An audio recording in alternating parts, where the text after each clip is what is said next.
There was a time not that long ago when Friday night meant just one thing. You got in your car, you drove to your local video store, and you walked the aisles hoping your desired movie was still in stock. And more often than not, that store was Blockbuster. I've never seen 10,000 tapes in one store. There's so much kid stuff. And I can keep them for 3 evenings. Now this is a video store. Ordinary video stores don't even come close to Blockbuster Video. You've just got to see it to know what we mean. Wow. Wow. Wow, what a difference. Blockbuster Video. Come discover the Blockbuster difference. At its peak, Blockbuster had over 9,000 locations worldwide. They generated billions in annual revenue. And they weren't just a leader, they were a category. They didn't just participate in the home entertainment market, they defined it. So how does a company that dominant disappear? The answer isn't one bad decision, it's a pattern of decisions that, at the time, seemed completely reasonable. Welcome, or hopefully welcome back, to Reluctant Lessons When Businesses Go Wrong. Let's start at what made Blockbuster so successful. Their model was simple. Customers came into a store, rented a movie, and returned it a few days later. But the real profit driver wasn't the rental. What was it? The late fee. Late fees generated hundreds of millions of dollars annually. Some estimates put it at close to $800 million annually at its peak. Think about that. A significant portion of their profitability came from customers not following the rules. From a business standpoint, it was brilliant. From a customer standpoint, it was frustrating. But customers tolerated it because they didn't have a better option. Then along came Netflix. In the late 1990s, Netflix introduced a different model, a model with no stores, no due dates, and no late fees. Instead, DVDs were delivered by mail.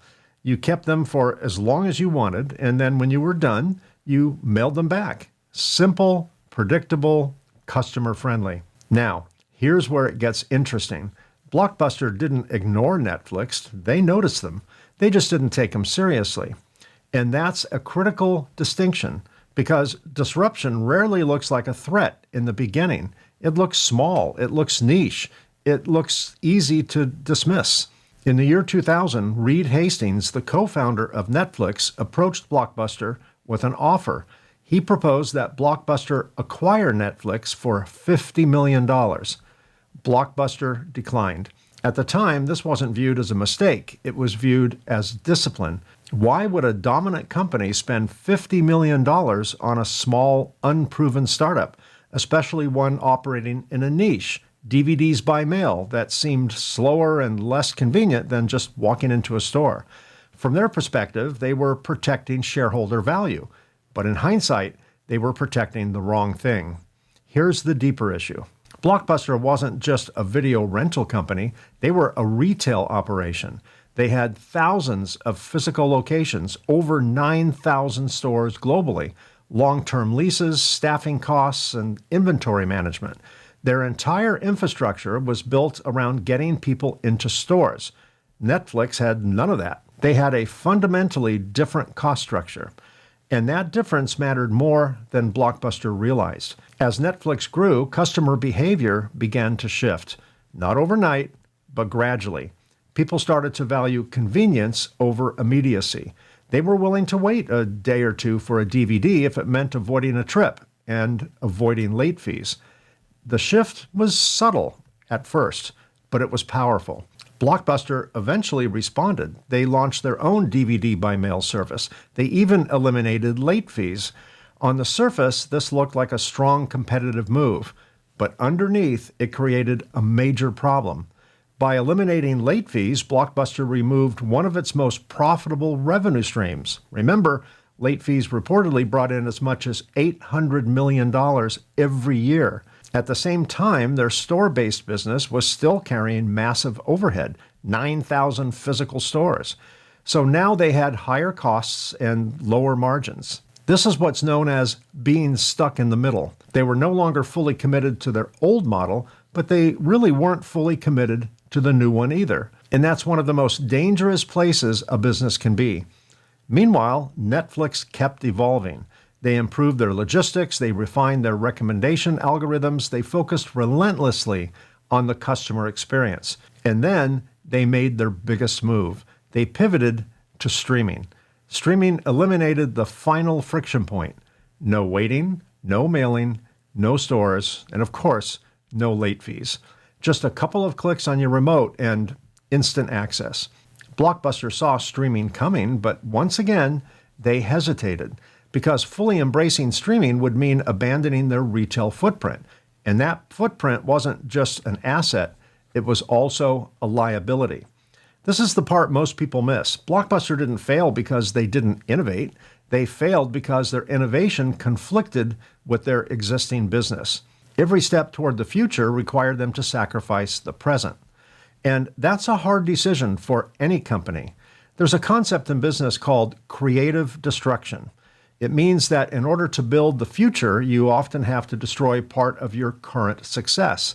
Business history is filled with companies that successfully navigated creative destruction. Apple creatively destroyed their iPod when they introduced the iPhone with basically an iPod built into it. Microsoft creatively destroyed their physical software business when they introduced the subscription-based Microsoft 365. No more discs or CDs. The customer simply downloaded the software for free and then paid a license fee to use it. And of course, Netflix creatively destroyed their DVD by mail business in favor of streaming. Blockbuster couldn't bring themselves to do that. Netflix had no such constraint. They had little to protect, no brick-and-mortar physical locations, and no late fee revenues. By 2010, Blockbuster filed for bankruptcy. Their stock quickly fell to just 4 cents per share, and they were promptly delisted from the New York Stock Exchange. A company that once dominated an entire industry was reduced to a business school case study. Meanwhile, Netflix became a global leader in entertainment. Today, Netflix's revenue is about $45 billion with over 325 million subscribers globally. And remember, Netflix offered to sell their company to Blockbuster for just $50 million. So what's the lesson? It's not just about missing a trend, it's about misaligning your incentives.